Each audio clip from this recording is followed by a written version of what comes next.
She said it without a flicker of guilt. Our 20th anniversary can wait. I'd rather spend the night with my boss. Her tone was flat, practiced.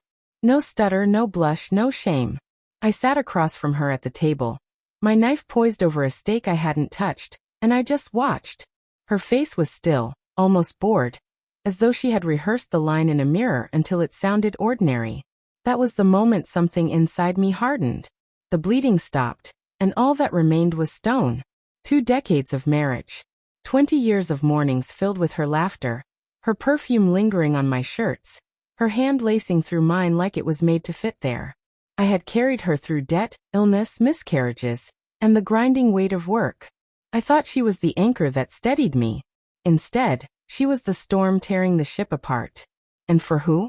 A boss with more money than decency. A man who thought himself untouchable.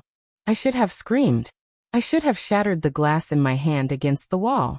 Instead, I chose silence, because silence can cut deeper than fury. I began to watch, to listen, to learn. The late meetings that stretched past midnight. The nervous laugh when his name flashed on her phone. The sudden care she took with her hair, her clothes, her scent. She thought she was clever. She thought I was blind. But I was already gathering rope for the noose. Through a friend in IT, I slipped quietly into her work emails. Through a private investigator, I obtained photographs, grainy, but enough. Her leaning into his car. His hand on the small of her back. Their kiss in the shadows of a hotel lobby. Piece by piece, the puzzle formed a perfect picture. But revenge is not rage.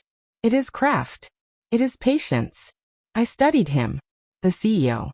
A man addicted to his empire, terrified of scandal, worshipped by a board of directors that treated reputation like currency.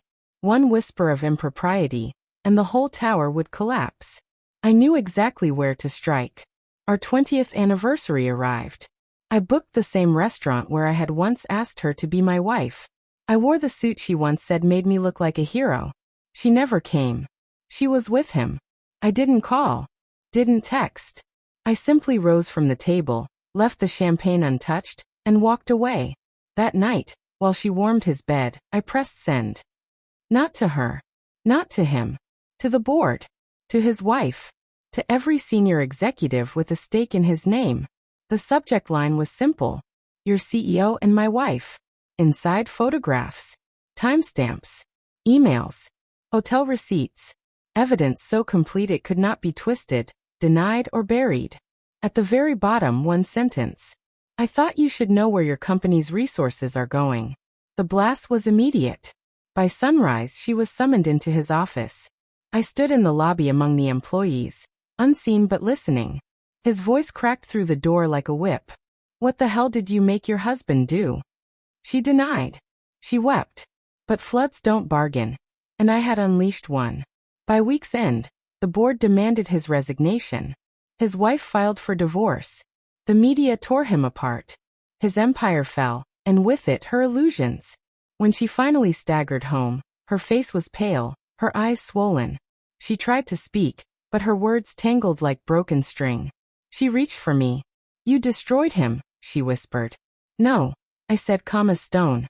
You destroyed yourself. I just let the world see it. The divorce was quick. Surgical. I had already shifted the accounts, the house, the assets.